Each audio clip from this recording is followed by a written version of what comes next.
जल्द ही prepaid smart meter लगाए जाने वाले हैं। इसका मतलब कुछ लोगों को शायद नहीं समझ आया हो तो बता दूं। जिस तरीके से मोबाइल में आप पहले रिचार्ज कराते हो, उसके बाद जितना बैलेंस आपको मिलता है, जितना डेटा आपको मिलता है, जितनी वैलिडिटी आपको मिलती है, सेम उसी तरीके से अब आपके जो घर में इलेक्ट्रिक मीटर लगे हुए हैं, अब उसमें भी आपको रिचार्ज करवाना पड़ेगा। एक वैलिडिटी मिलेंगी, उसके बाद बिजली बंद। इस वक्त हमारे साथ अरुण वनकर सर है।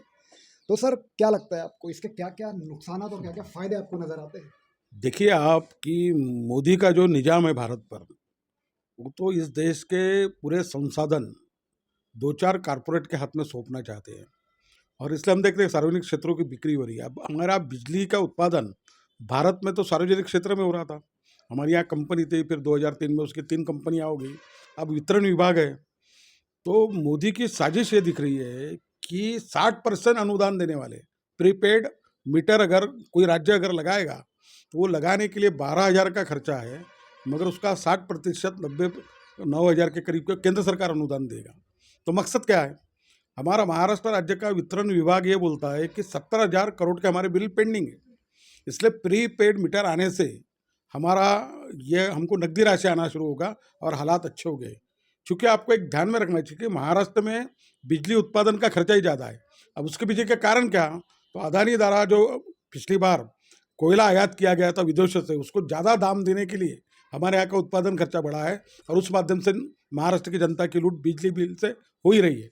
अब ये प्रीपेड मीटर का सवाल ऐसा आ गया कि हमें पता चलता था लूट कर रहे करके, चार्जेस वो सब देखने के बाद।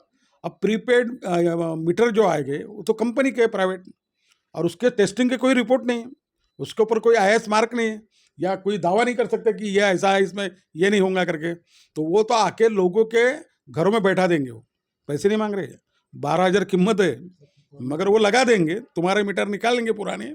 और वो लगाने के बाद हमारे यहाँ की जनता बड़ी ये होती है, फोकट में अगर कुछ मिल रहा है तो ले लो, और जिसमें धोखा खाएगी जनता।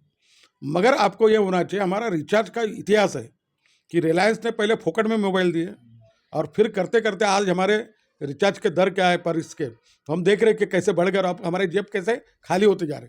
यही उसके पीछे की मंशा है कि पूरी तरह तुम्हारा बिजली आवश्यक वस्तु है, उसके बिना तो जी ही नहीं सकते। तो हमारे को पूरा केंद्रित करके गुलाम बना दिया जाएगा, और फिर उसके बाद लूटने की साजिश है। या आरएसएस का एजेंडा ये है कि इस देश के 95% लोगों को आर्थिक रूप से बर्बाद करो। प्रीपेड मीटर उससे से आ रहा।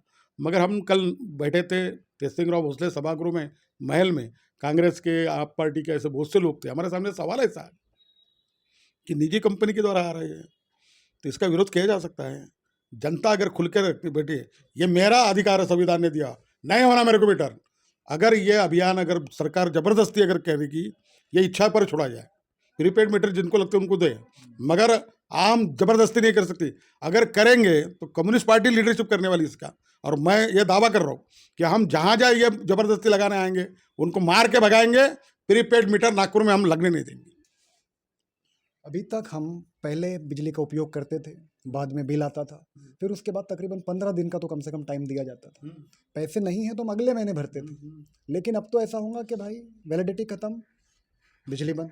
हाँ, तो उसके पीछे का मकसद ही है ना यार, उनको तुमको पूरा कंट्रोल करके अपने हाथ में लेना है, और इस तरीके से लूट करना मकसद है इसके पीछे। ये योजना लोगों के कल्याण के लिए नहीं है। ये योजना महावितरण को नकदी राशि मिले, और जो प्री पेड मीटर पैदा करने वाली कंपनियां हैं उनके घसे में मुनाफा जाए, इसके लिए ये योजना है। 12,000 रुपये वो किस तरीके से वसूल करेंगे उसका उन्होंने कुछ नहीं बताया। प्रीपेड मीटर में उत्पादन का दर्जा क्या आएगा पर यूनिट, इसका कोई स्थान पत्ता नहीं। अरे भाई, उसका एनालिसिस ही नहीं रहेगा, तो ये लूट करने का ही जरिया है प्रीपेड मीटर। ये हो ही नहीं सकता। और ये सार्वजनिक बाब है, सार्वजनिक क्षेत्र का है। ये महाराष्ट्र की सरकार पर संविधान ने जिम्मेदारी कल्याणकारी राज्य चलने की, अदानी अंबानी को लूटने के लिए ग्राहकों को छोड़ देना, जनता को छोड़ देना, ये सरकार का दायित्व नहीं। सरकार अगर ये कर रही है तो वो संविधान विरोधी है, वो देश विरोधी है, जनता विरोधी सरकार है, ऐसा हमारा मानना है। इसलिए हमारे आंदोलन की भी धारा ऐसी चूंकि जनता ये बर्दाश्त नहीं करेगी, संविधान के खिलाफ के कदमों को बंद नहीं करेंगी, इसलिए हम आंदोलन को उस तर्ज पर लेके जाएंगे। आम जनता को क्या पैगाम देना चाहिए? मैं आम जनता को ये बता देना चाहता हूँ कि देखिए, अभी जो भी सरकारें द्वारा नीतियाँ लाई जा रही, उसके पीछे का मकसद है, उसके पीछे का मकसद है कि तुम्हारे जनता को कैसे लूटा जाए। जनता का कल्याण के लिए राज्य के कंसेप्ट नहीं है। 2014 के बाद आप देखो, नोटाबंदी से लेकर तो जीएसटी से लेकर पब्लिक सेक्टर्स की बिक्री, नौकरी पर बंदी, ये तमाम कदम जनता के खिलाफ के, वो कल्याणकारी रोज अदा नहीं कर रही।